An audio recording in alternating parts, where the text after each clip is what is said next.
Buenas noches y bienvenidos una vez más a NUR para Todos.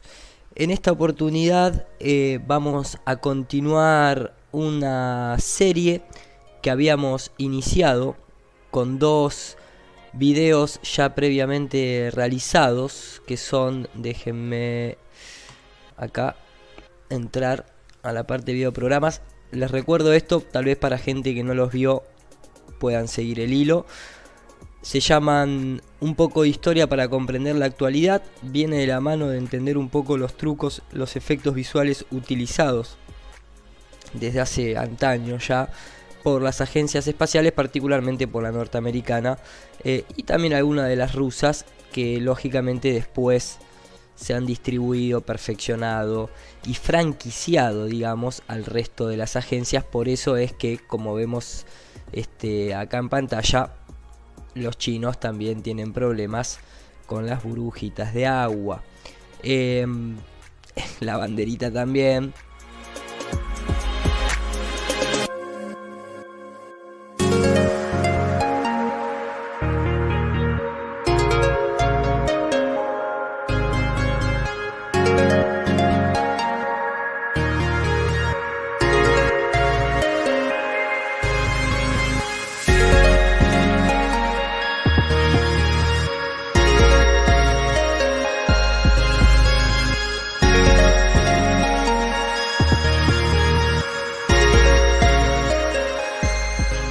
Volviendo nuevamente a la web, acá tienen el primer capítulo, el segundo capítulo, y vamos a continuar desde donde dejamos el segundo capítulo, que fue desde que empezamos a analizar un poco las empresas, o la empresa, porque aparentemente esta es la única que de forma libre y reconocida se conoce por filmar los lanzamientos del Space Shuttle, de Blue Origin y algunas otras agencias espaciales. Así que voy a retomar entonces desde donde dejamos la parte 2 y espero que disfruten de esta tercera entrega.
Pero esta fue la primera vez, ¿no? Aparece en el Amazon Web Service. La primera vez que me encontré con esto. Y de acá mismo incluso sale una empresa que yo no sabía cómo se llamaba. La estuve buscando y la encontré a través de la NAV. Que es justamente la empresa que filma los lanzamientos de los transbordadores espaciales o los STS, ¿sí? Lo que tiene que ver con los lanzamientos espaciales, para que se entienda. Y acá la empresa Teradek, ¿no? Siempre haciendo toda esta alusión a lo que tenga que ver con reptiles voladores, dinosaurios, evolución, el espacio y demás. Entrevistan a los dueños de la empresa Flatline. ¿Sí? Acá. Dice, ustedes tienen esta fascinación de ver imágenes del espacio. Empezamos con vos, Scott. Sí, me estuve acordando cuando empezábamos a filmar y lo que pensaba cuando veía la filmación de vuelta en el estudio. Scott Gillis, Sky Rae, es esta persona. Y la otra, y él, es el de Flightlines Films, Jay Nemeth. Ahora, este muchacho, Sky Rae, cuando uno busca, es interesante porque se encargan de filmar justamente para Blue Origin. Van viendo, ¿no? Como todo se queda en familia, todo se queda en su linaje. Ahora, acá lo que pueden ustedes observar es que con estas cámaras en el piso, dice Long Distance Tracking Blue Origin New Shepard Space del 2015, as it make the first flight carrying the crew capsule a 307.000 pies de alturas y retornando a salvo a la Tierra. Son 90 kilómetros, ¿no? Siempre esta situación de que no pueden pasar. No salieron ni siquiera al espacio. La línea de Kármán tenés que pasar los 100 kilómetros de altura, 120 kilómetros de altura. Apogee, 304,000 feet. Ahí llegó supuestamente a los 90 kilómetros de altura. ¿No? Esa es la cápsula y esto es la separación. ¿No? Y ahí tú empieza a caer. Se queda la cámara con la cápsula. Ahí estamos. De hecho, vale destacar que cuando asciende a los 90 kilómetros, como estamos viendo en pantalla, la Blue Origin muestra un horizonte recto. Si es que realmente está a 90 kilómetros. Bien, entonces acá podemos ver, incluso son también parte del equipo de Felix von Wagner, que ahora después vamos a hablar de él porque de eso se trata la conferencia de Chaos Group. Y la otra persona, que es la de Flatline Productions, justamente Flightline Films, línea de vuelo, ¿no? Me gusta un poquitito el tema de cosas, de la simbología justamente.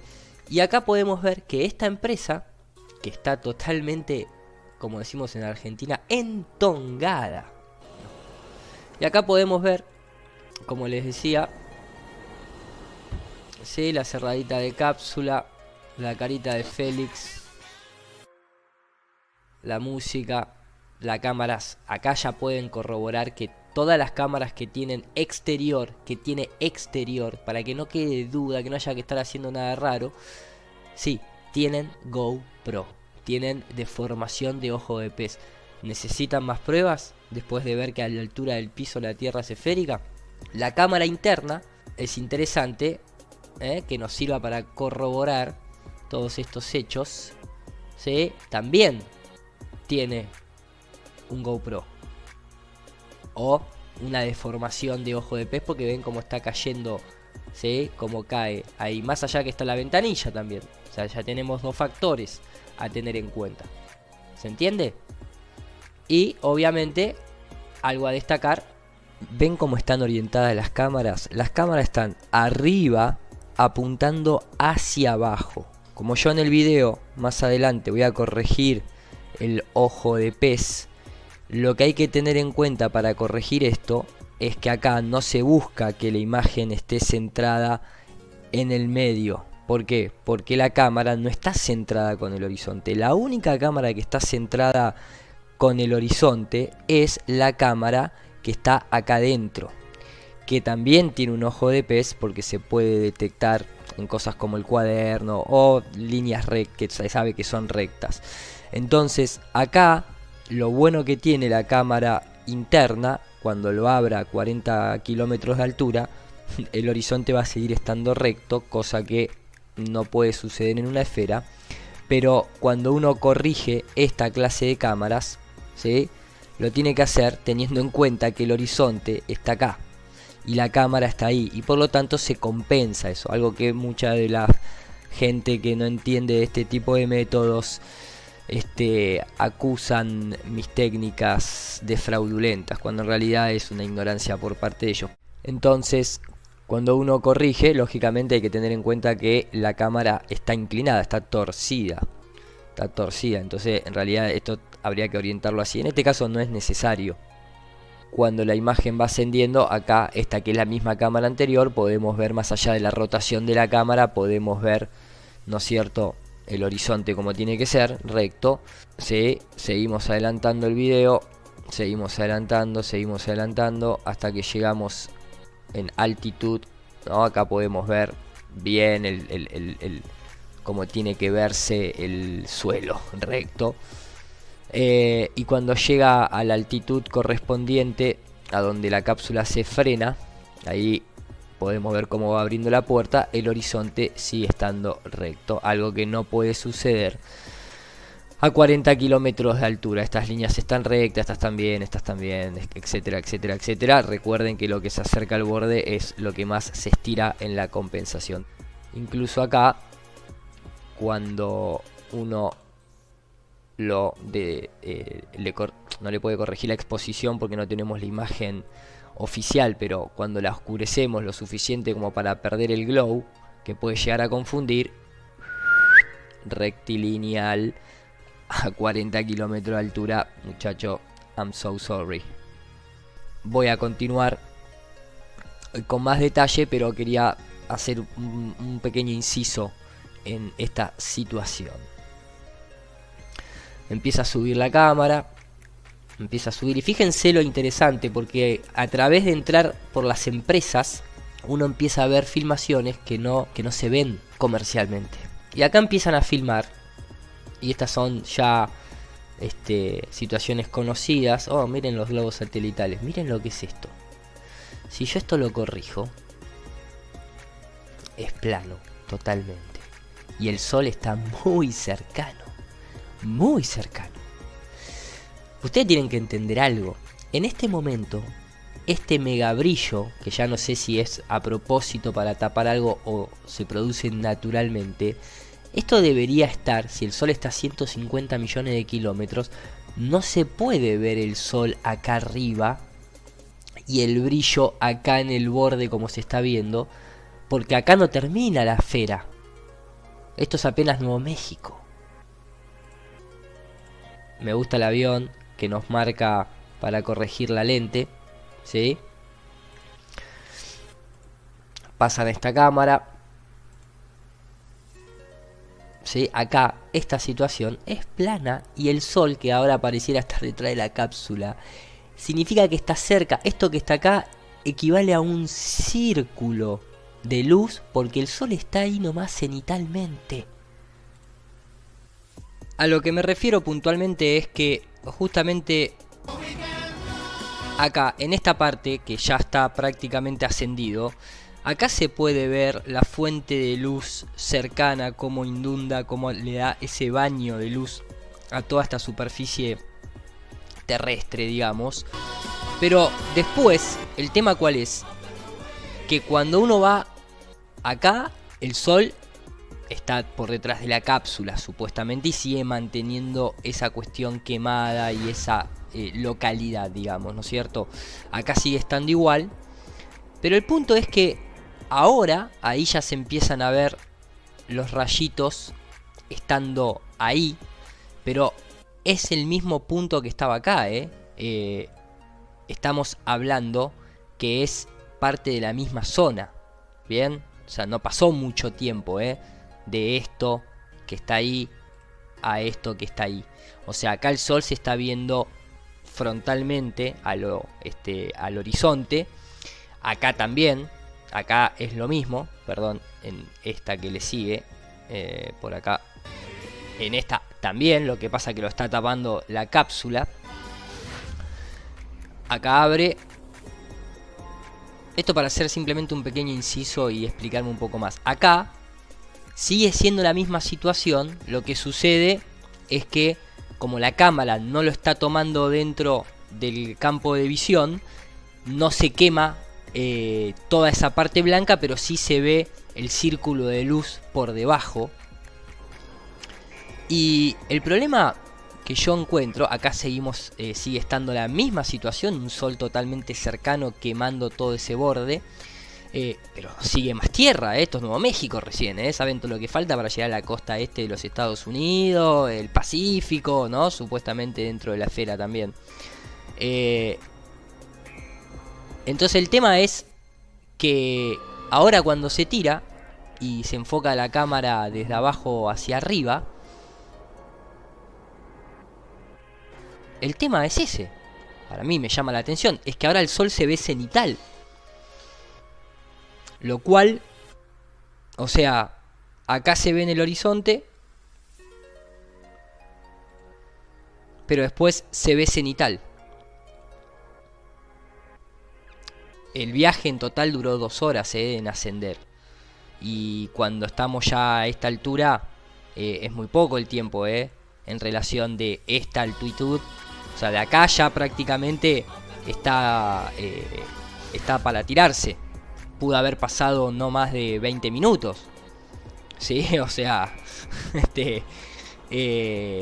la Tierra no gira tan rápido, como para que el sol se vaya para el horizonte o que la Tierra gire y haga esa visual, porque sigue estando ahí arriba cenitalmente, sigue estando cercano. El punto es, para no hacerla larga y dejar esto simplemente como una duda más, es que si yo modelo, no tomo una superficie plana, genero una reflexión y refracción atmosférica como es correcto, pongo un sol, ¿no?, arriba de una parte de ese terreno, que es esta luz, genero una atmósfera para que se pueda visualizar, o sea, genero una atmósfera real, una atmósfera volumétrica, ¿sí?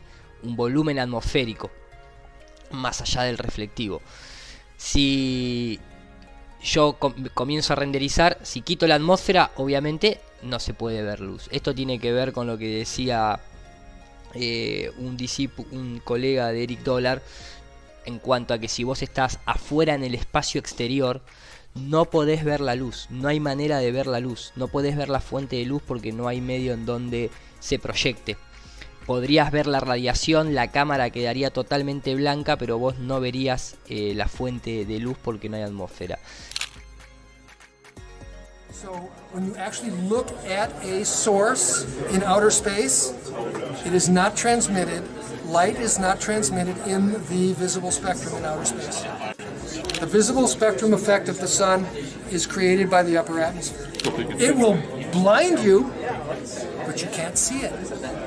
What you see is the refraction of the sun in the upper atmosphere. That's all you see. And the minute you get out of the atmosphere, you got no reflection between you and that. En la computadora sucede lo mismo, la luz sigue estando, ven ahí que sigue iluminando, pero hasta que yo no le creo un volumen atmosférico, no se puede ver la luz por más que esté ahí. Entonces, a lo que voy es, si yo simulo esta escena, la cenital no, sino esta, que veíamos acá anteriormente, si yo simulo esta situación, coloco una cámara con un ojo de pez, lógicamente, y tengo el sol ahí cercano, se da una condición, digamos, como se ve en la realidad. Ahora, ¿qué pasa? ¿El punto cuál es? El punto es que si yo acá simulo el salto de Félix, ¿no? Porque yo ahí tendría la cámara de la cápsula, la que está apuntando de arriba hacia abajo. Pero si después simulo la cápsula, simulo la toma esa toma de ahí, si yo simulo esa toma de ahí, no puedo obtener eso. Porque cuando yo apunto de abajo hacia arriba, si el sol es un objeto fijo a 150 millones de kilómetros, no lo puedo ver en el horizonte y al mismo tiempo lo tengo arriba mío de forma cenital. No puedo, no se ve. salvo que el Sol sea una proyección en la atmósfera. En definitiva, lo que trato de demostrar con esto no es confirmar nada empíricamente. Lo planteo, lo dejo ahí, algo que me llamó la atención y que tal vez más adelante, cuando uno analiza cámaras de altitud, globos aerostáticos y ese tipo de cosas, nunca está de más, me parece, tenerlo en cuenta. Simplemente eso. Vamos a continuar. Abre toda la imagen quemada. En este video creo que es a propósito, porque en otros no sucede. La línea del horizonte sigue estando en el mismo lugar, pero 40 kilómetros de altura. Imposible para una esfera. Acá se empiezan a ver algunos detallecitos. ¿Ven lo que les decía? Se puede percibir. El Sol está ahí nomás. Ahí están los lens flare a la cámara. Esto ya acá destruye. Ya esto destruye la distancia que veíamos en la primera parte, que supuestamente Maximilian Gell había determinado los 150 millones de kilómetros. Y acá es donde se prepara para el salto. Acá se mueve. Miren ahí en el espejo. Está bien, es un pedacito chiquitito. Me gusta observar todo. Cada uno saque sus propias conclusiones. ¿Sí? Miren ahí. Esto está a nivel. Lo siento por la gente que cree que está en una esfera. ¿Sí? Ahí salta. Se tira, le hacen la gran Jean-Claude Van Damme, que de una patada sacaban 44 tomas distintas. El Sol, como les dije, está cenitalmente arriba. Imposible que esté a 150 millones de kilómetros. No porque se vea acá arriba, sino que en las otras imágenes se ve adelante el Sol, cuando la cámara apunta al horizonte. Y ahí empieza a caer el muchacho. Y ahí va, ya acá no se sabe a qué altura está por la cámara, pero fíjense constantemente, allá está la luna, allá estaba el Sol. Y acá se puede ver la fraternidad, la llanura, la planicie en el horizonte. ¿Sí? Nada, ahí abre los paracaídas y termina cayendo. Esto es desde las empresas, desde Flightline Films, como muestra. Y acá está la caída, obviamente con las cámaras externas de la GoPro que utilicé para calibrar lo que les fui mostrando. ¿Sí? Y ahí lo terminan apagando, todos terminan festejando. Y recordemos que el señor Félix no es alguien de por ahí, es un militar, ¿no? Como para que quede claro. Hago este comentario, pero simplemente por una cuestión. Ustedes saben que a mí me gusta siempre incursionar un poco en el simbolismo de las cosas, sobre todo cuando hablamos de cuestiones aeroespaciales, en donde sabemos que los orígenes de la NASA tienen lazos muy íntimos con el ocultismo y con toda la cuestión hermética y demás. Me gusta también analizar ese tipo de cosas, no me parece que esté de más. Esto lo puede tomar al que le interesa, al que no puede seguir adelantando el video e ir a partes más técnicas.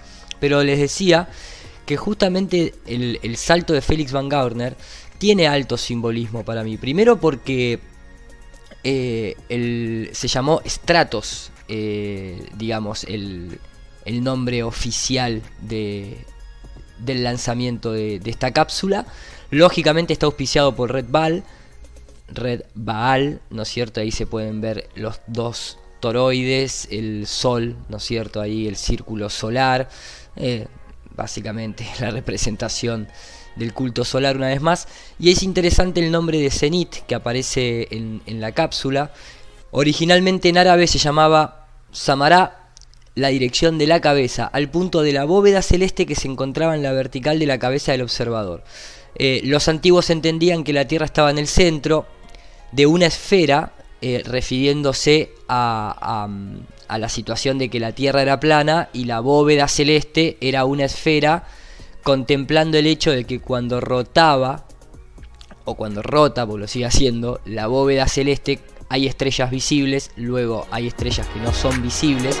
Esto está orientado de una perspectiva de, en esa época, no contemplar el resto del plano de existencia, el resto de continentes, no entender tal vez todas estas cuestiones de perspectiva y demás. Para mí no, para mí es algo que simplemente está escrito en este diccionario etimológico. Yo creo que los antiguos entendían muy bien las cosas, pero de ahí viene la palabra cenit, haciendo referencia a la bóveda celeste, a donde uno levanta la cabeza de alguna forma para darse cuenta que está en el centro.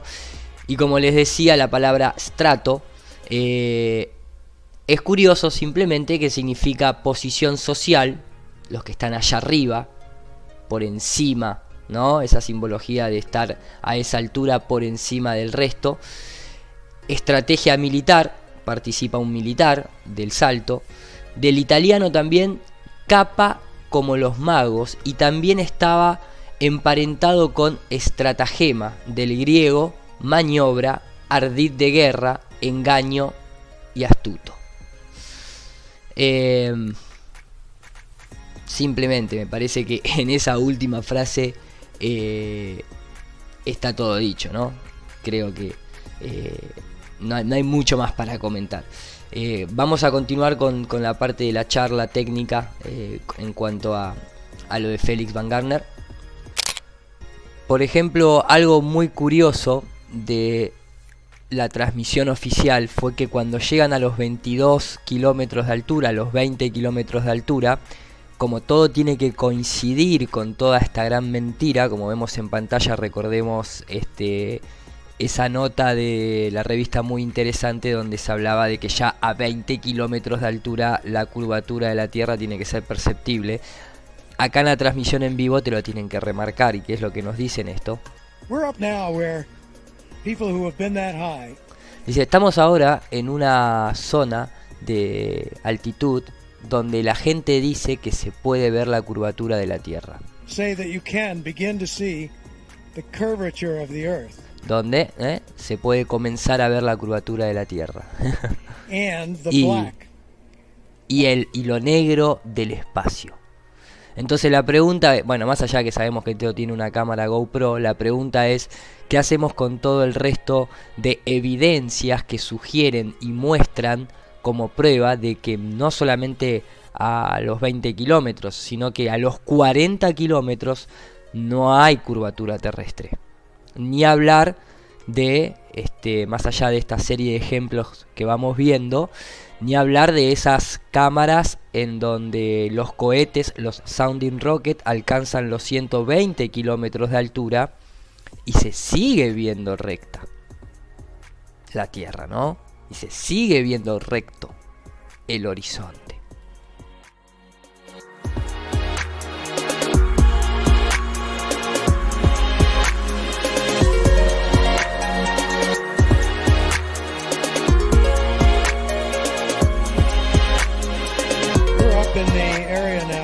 Where the highest flying aircraft, like the spy plane, the SR-71, the Blackbird, the area that they operate at. So todo es negro, ¿no? Como los jesuitas. O sea, Blackbird, el pájaro negro, el cuervo. About as high as airplanes will go. As they climb, there's a minor issue. Y ahí no te muestran. Vamos a analizar rápidamente ese pedacito del SR-71 a ver si mostraba la curvatura de la Tierra. The Blackbird hurtles through the frigid atmosphere, leaving a fiery tail of shock diamonds in its wake. At 2,200 miles per hour, the aircraft becomes superheated from the friction created as the air rushes by. And indicating Mach 3.0 at this time. Ahí veíamos que no había ninguna curvatura de la Tierra, pero necesitan impregnarlo a toda costa. Obviamente cuando abre la cápsula, ahí se puede ver que es totalmente a nivel del ojo. Incluso si esto si uno lo rotaría y le aplica un filtro de corrección, todavía se hace más presente el horizonte plano a 40 kilómetros de altura. En fin. Y después lo que me gusta de esta parte es que si hay algo que te van a recordar constantemente es... Exterior step. ¿no? Keep your head down, and our guardian angel will take care of you. Que el ángel guardián, hay que ver que el ángel guardián, no el ángel de la guarda, igual que la de Dios me libre y me guarde, ¿no? Y vos decís, pará, ¿cómo Dios me libre y me guarde? Dios me libra primero y después me guarda, y el ángel de la guarda es el que te guarda. No, déjame que voy a ser un poquito más libre, maestro, no me guardes tanto. Sol totalmente cenital.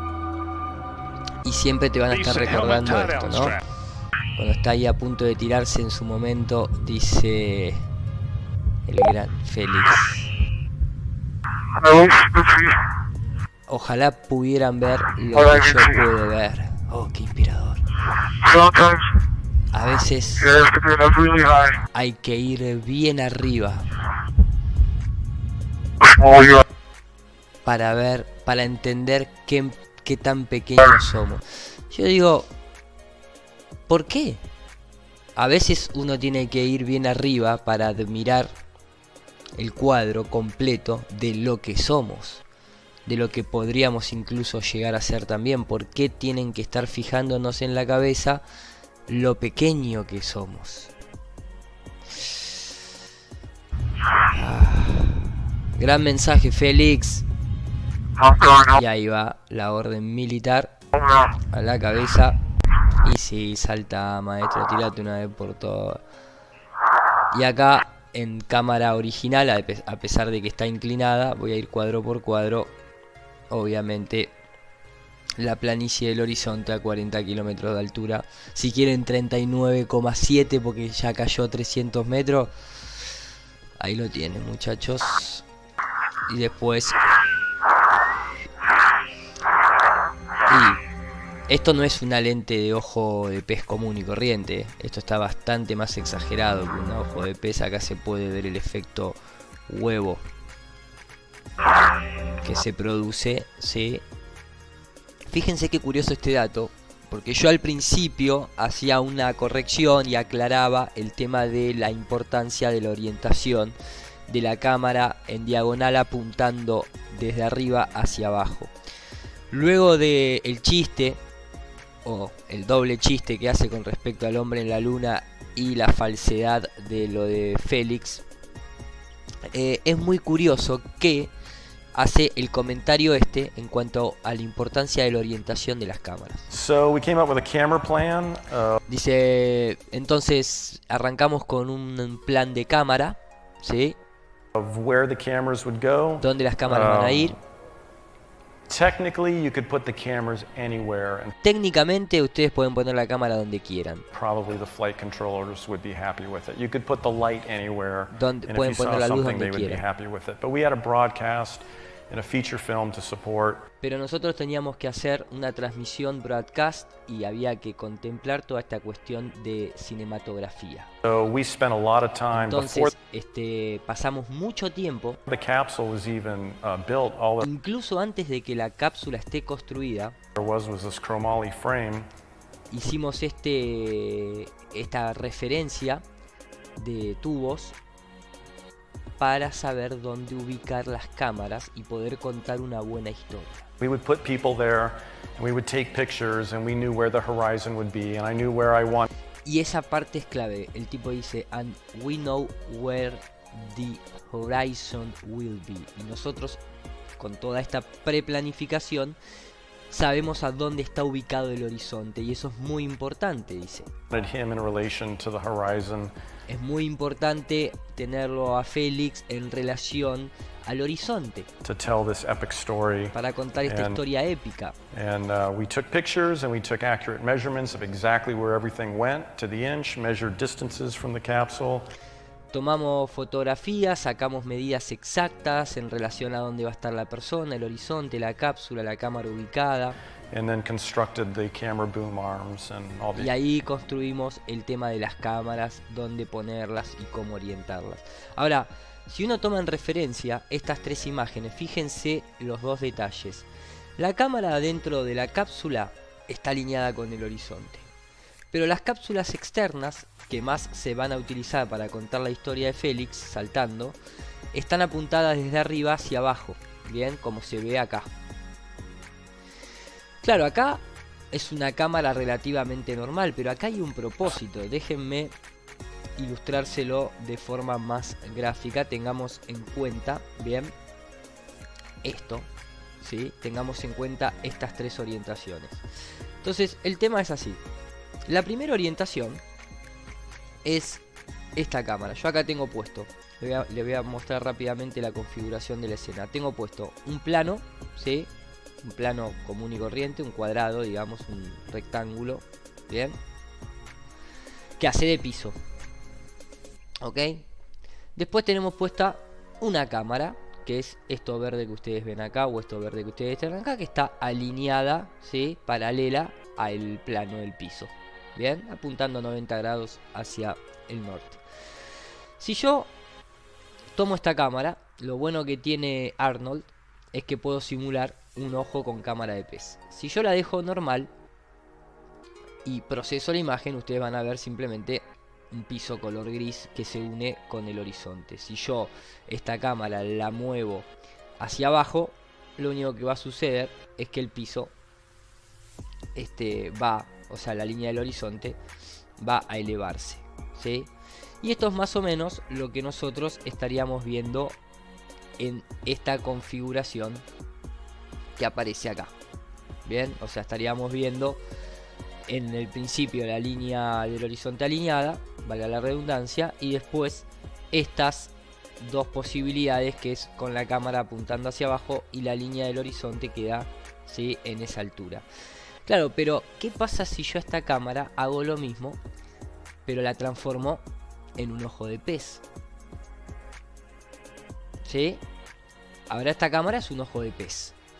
Si yo genero un cubo, por ejemplo, y lo acerco, ustedes van a poder notar cómo va tomando ese efecto lindo de ojo de pez.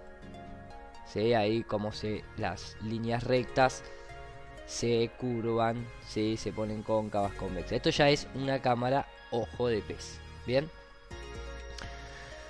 Entonces, si yo tengo una cámara ojo de pez y está alineada con el horizonte, como fueron todas las imágenes que mostramos desde adentro de la cápsula, no pasa nada.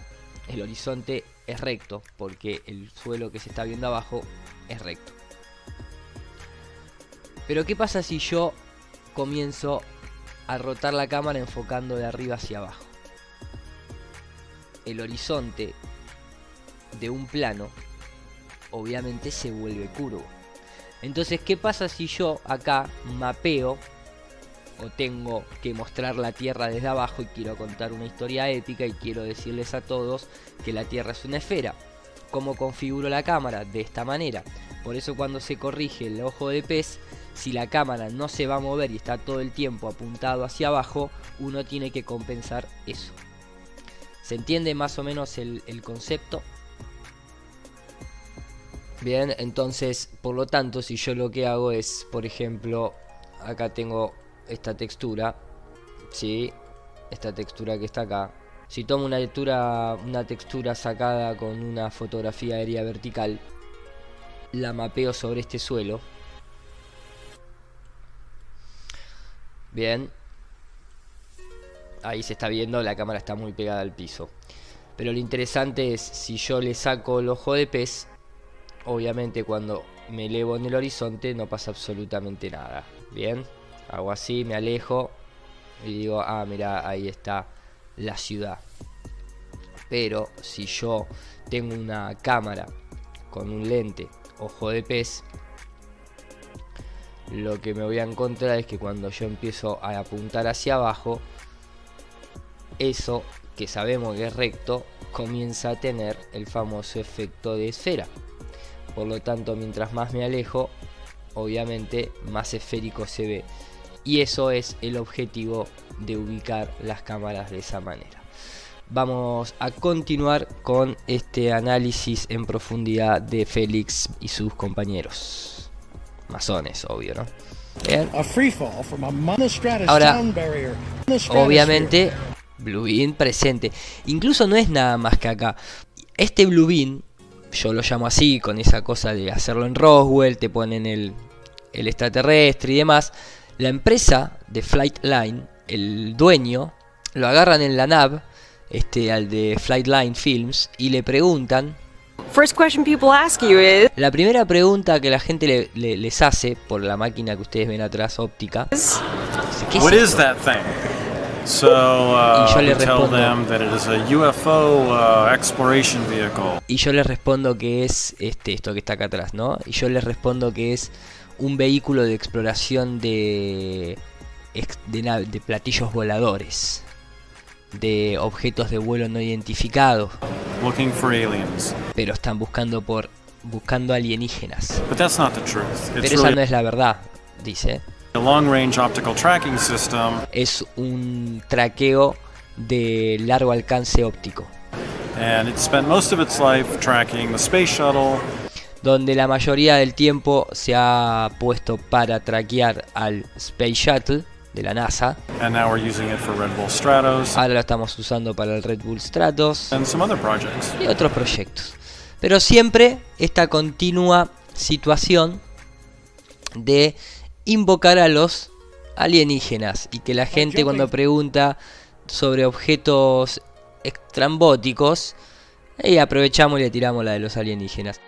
Esta empresa, incluso, les voy a decir algo, déjenme mostrarles, parecer, me refiero puntualmente a esto. Cuando uno mira por un telescopio o mira por una de estas cámaras, ¿sí? Esto es un avión enfocado con un telescopio, y estos son los lanzamientos filmados por Flightline Films.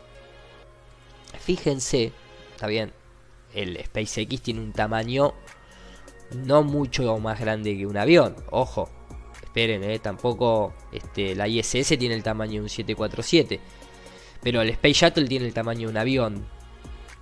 Bien, para que vayan más o menos comparando, no se dejen engañar. Esto está aproximadamente a 10 kilómetros de altura. Esto supuestamente estaría rondando, por lo menos en esta clase de vista, estaría rondando también los 20, los 30 kilómetros, ¿sí? Ahora, fíjense ese barrido ahí medio raro, una cosa media extraña. Supongamos que es un barrido de calor. ¿El punto cuál es? El punto es que acá, cuando se va filmando, ¿sí?, tengan en cuenta la proporción, porque supuestamente, acá está la empresa, ¿no? Space Shuttle Telescope Cameras, Flightline Films. Estos son los telescopios que filman. Estos telescopios no pueden enfocar un objeto más de 40 kilómetros. Tengan en cuenta eso también. Pero el punto ¿cuál es? El punto es que cuando esto desprenda los motores primarios, como figura acá en el diagrama, es porque supuestamente ya está más o menos, ¿no? Acá es cuando desprende, ya está más o menos a unos 70 kilómetros de altura.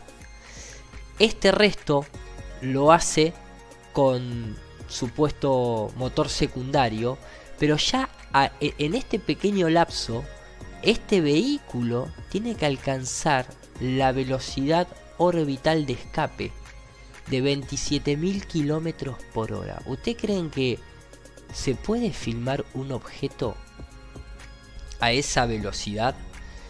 Digamos que acá, como todavía le queda la segunda etapa en donde termina de alcanzar esa velocidad, supongamos que va ¿a cuánto? ¿A 17.000 kilómetros por hora? ¿A 15.000? ¿A 14.000? ¿Incluso a 10.000 kilómetros por hora? No hay ningún vehículo construido, ni siquiera en tecnología militar, no hay ningún avión que ni siquiera se aproxime a los 10.000 kilómetros por hora. Por ejemplo, no sé, para referirse a algo real, cuando uno pone récord de velocidad aérea, En 1976 rompieron el récord mundial de velocidad en aviación al volar por el oeste de los Estados Unidos en un superavión espía estadounidense, el SR-71 que mostrábamos anteriormente, alcanzando la velocidad que era necesaria para establecer el récord de 3.500 km por hora, en donde se hablaba del supercalentamiento que se producía en los materiales por la fricción con el aire. Y encima estamos hablando a 20 kilómetros de altura.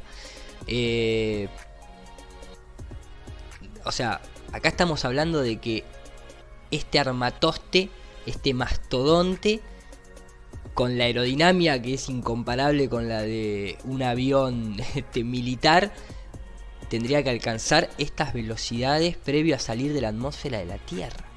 Pero el indicativo visual de cuando se rompe la barrera del sonido, que es simplemente pasar los 1000 y pico, los 1200 kilómetros por hora, no coincide nada de todo esto. Y en cuestiones de aviones, digamos, aeroespaciales, entre comillas, el X-15, que lo mostrábamos en el primer video, alcanzó el Mach 6,7, que es apenas un tubo que fue tirado desde un avión, porque no tiene ni siquiera todo el sistema, lógicamente, para que alcance estas velocidades. No tiene todo el sistema que tiene que tener, lógicamente, para aterrizar y para llevar carga y todo lo que implica esta clase de mastodontes tipo el transbordador. Y alcanzó los 4.520 millas por hora, que más o menos en kilómetros, unos 7.000. O sea, el X-15, este tubito, alcanzó esa velocidad. Pero bueno, pareciera ser que esta gente del Space Shuttle tiene capacidades extra curriculares, ¿no? Como todo lo de la NASA.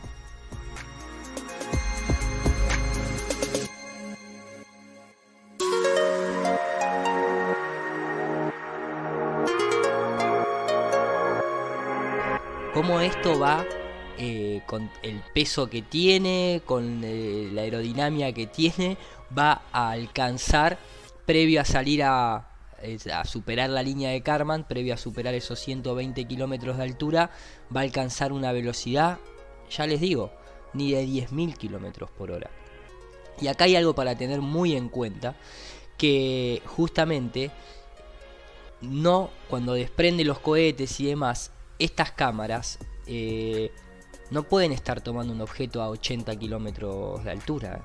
Se debería ver mucho más pequeño, deberían utilizar tal vez incluso hasta infrarrojo, pero bueno, eso es otra cuestión. Pero, por ejemplo, cuando filmaban lo de Felix Van Garner desde tierra, la cápsula lógicamente se veía pequeña, estaba nada más que a 40 kilómetros de altura, mucho, o sea, el doble menos de la altura que alcanzaría supuestamente un orbitador de estos. Y sin embargo, lo que más se ve lógicamente es el globo. Pero el globo ese que ustedes están viendo ahí supera en comparación, no solamente de alto, sino muchísimo más de ancho, a la Estatua de la Libertad. Ellos mismos hacían este comentario dentro de la conferencia. Entonces, teniendo toda esta cuestión de información presente, me gustaría hacer un comentario incluso sobre el tema de los telescopios y la resolución angular y la capacidad que tiene de mirar a la distancia, y combinárselos incluso con un telescopio un tanto fuera de lo ordinario, que construyó un terraplanista inglés en la década, creo que de los 70, que fue entrevistado. Pero a lo que me refiero es simplemente a esto. Un telescopio, por una cuestión de resolución angular inclusive, no son objetos mágicos.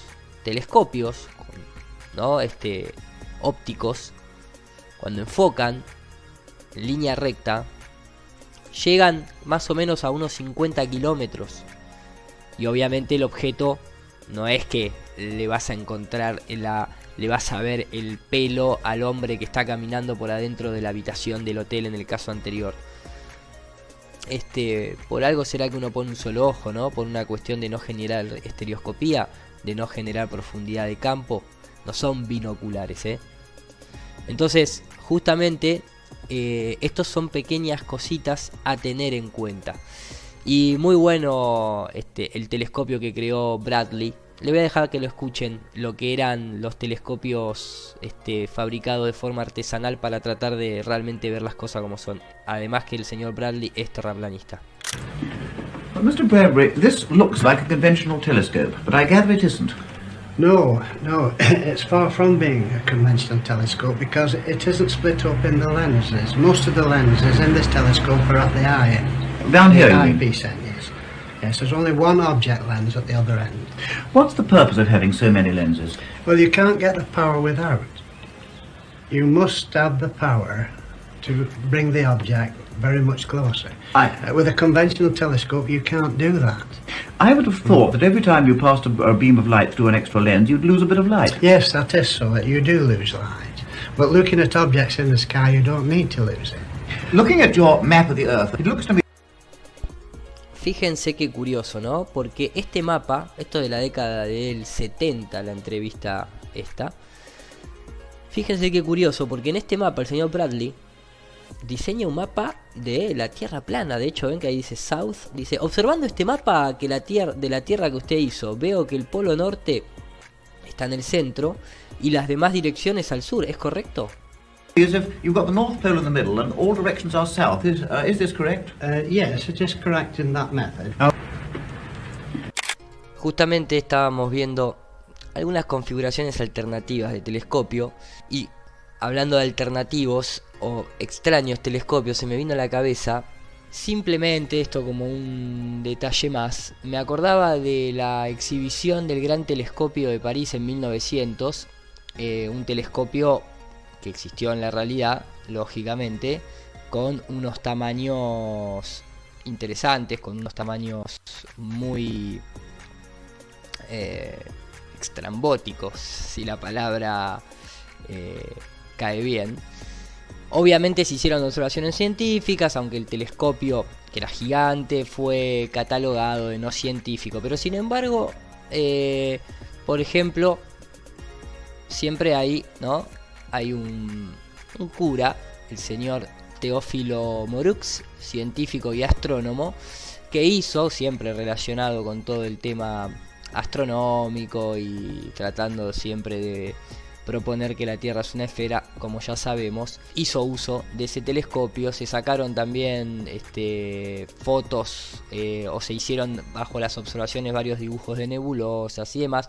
Después la historia cuenta que no fue financiado y que se desarmó y bla bla bla bla. Y este era el eyepiece, o sea, este era el lugar a donde uno pone el ojo. No es que va a poner el ojo ahí, ¿no? Sino que todo esto termina siendo una cosita chiquitita para poner el ojo, pero digamos que a nivel tamaño era gigantesco. Realmente era esto es un poco las burlas que se hicieron después de que se desarmó después de la exposición, pero esto era el tamaño, esto que está acá arriba era el tamaño del telescopio para realizar las observaciones. Lo que pasa que como estaba en París, era una zona muy contaminada lumínicamente, a pesar de que estamos hablando de 1900, no es la contaminación eléctrica que tal vez y de smog que hay hoy en día, pero ya en esa época alegaban eso y demás. Así que bueno, esto es otro dato ahí interesante. De hecho, déjenme comentarle que también las fotografías, porque tenía dos modalidades, una de observación y otra que se cambiaban los lentes para fotografiar. Déjenme decirle que tampoco era que las fotografías que se podían obtener eran demasiadas distintas a las de hoy en día. Estos son algunos escritos de Teófilo, pero acá pueden ver algunas fotografías que se obtenían en esa época y ya les digo, no son muy distintas a las que hoy una P900 o un buen telescopio puede observar. Entonces, como pueden ver, esto nunca paró, esta discusión con el modelo esférico. Esto más o menos de forma resumida es con lo que yo me encontré por primera vez en cuanto a esta situación de, en estos eventos de efectos visuales, querer meter en la cabeza a toda costa la ISS, el espacio, el heliocentrismo, la esfera y demás. Esto fue en el 2017, pero ahora ya en el 2018 vamos a ver el equivalente en Total Chaos. And to be honest, that was the start of a magical journey, a magical trip now, which was a really big part of our lives. We were driven by computer graphics, the excitement that we could build in our... Y bueno, como les decía, esto es un poco con lo que yo me fui encontrando a lo largo de estas investigaciones orientadas a la actualidad, al software actual, a las exposiciones actuales y cómo intentan constantemente impregnarnos en la cabeza toda esta cuestión heliocéntrica y la Tierra esférica en los eventos que invocan a la tecnología, que invocan a las computadoras, a los medios gráficos, al CGI y a todo lo que en fin conlleva a un universo virtual, a una realidad virtual. Eso es lo que están haciendo. Voy a frenar acá el video. Voy a dejar el tema de la parte 4 para hacer el análisis en sí de esta conferencia junto con otras y finalizar un poquitito la comparativa del salto de Felix Van Gaurner con otro salto más que hubo a cargo de un gerente de Google que superó al de Felix Van Gaurner, pero que las observaciones siguen siendo lógicamente las de una Tierra plana. Sin más que agregar, nos vemos en la parte 4 de Un poco de historia para comprender nuestro presente. Saludos y hasta luego.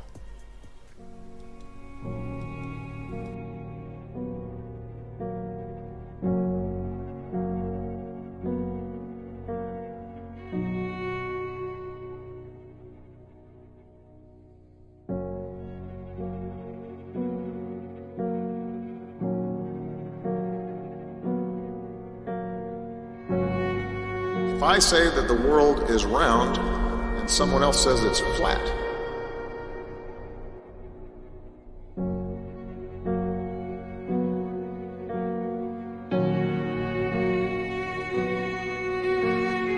let me just underscore, you don't need to be a scientist to know that the Earth is round.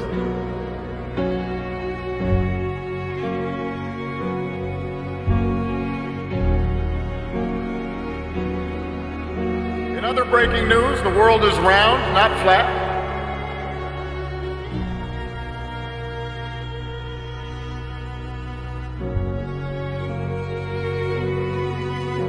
But I don't have much patience for anyone who denies that this challenge is real. We don't have time for a meeting of the Flat Earth Society.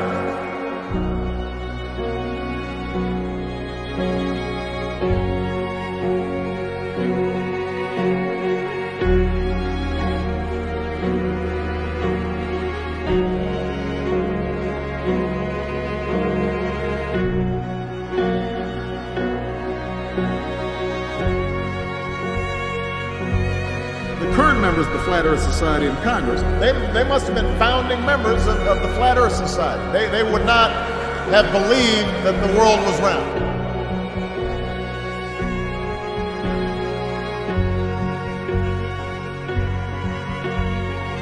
We got some people at high levels of aspiration who are the Flat Earth. We have Flat Earth Caucus.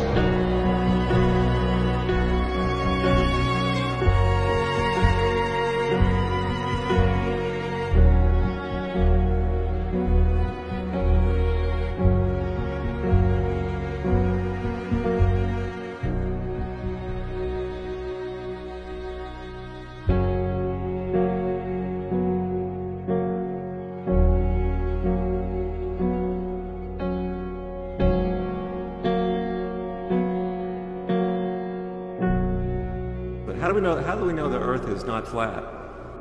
Shh.